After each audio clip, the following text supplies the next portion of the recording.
I think immediately after getting out, I was just happy to be out, happy to be able to sleep in and, not having somebody yell at me about shaving or whatever. And then almost immediately thereafter, problems started to arise and getting upset and blowing off all this steam all at once. My compassion was gone. When I got back from the war, I was hating. I was so much anger inside me. I would just wouldn't talk to anybody. I didn't want to be bothered. I hated people bringing up that going to Iraq. No one was really talking about their problems. No one was talking about trauma. We told a lot of war stories that got better as the years went on. I mean, I still had the anger, I still had the addictions, but we didn't talk about that. It was just the frustration and anger that was built up in me, and it came across in everything that I said and the way I expressed myself. It was everything from driving in the car and honking and yelling, and I would get in arguments with my family. I would yell at them, but my mom, my girlfriend, my brother, nobody understood. And I felt anger that they didn't understand what I was going through. I felt like I had been violated going to war, and I didn't really know how to channel those internal feelings. I guess a few years after that, my family started noticing the differences.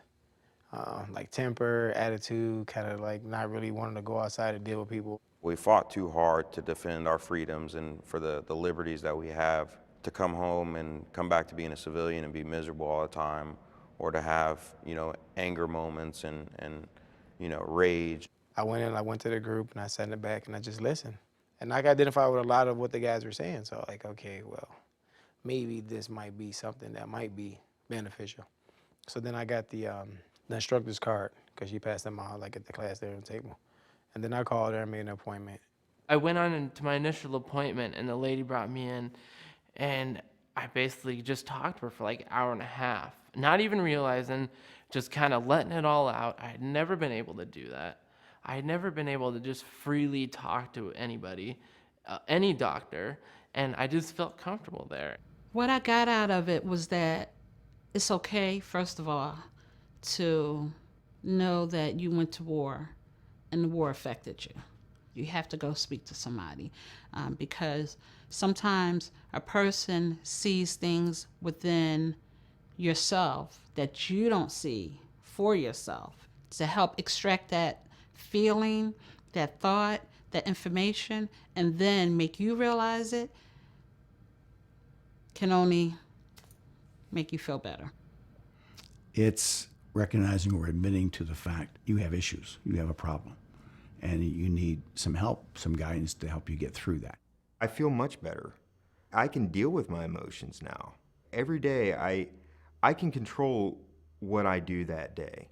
My emotions don't control me anymore. And that brings a huge amount of peace of mind. My anger is less, a lot less. So I'm able to deal with things a lot better. It has tremendously helped me, tremendously. Working with the VA, specifically one counselor who is kind of your day-to-day counselor, amazing woman. I don't know where I'd be without her. I felt so good for the care that I got that it's like I want to tell the whole world out there, go seek help. There's people out there that's what they do. That's their job. They listen to you, they help you out, they show you ways, and that's wonderful.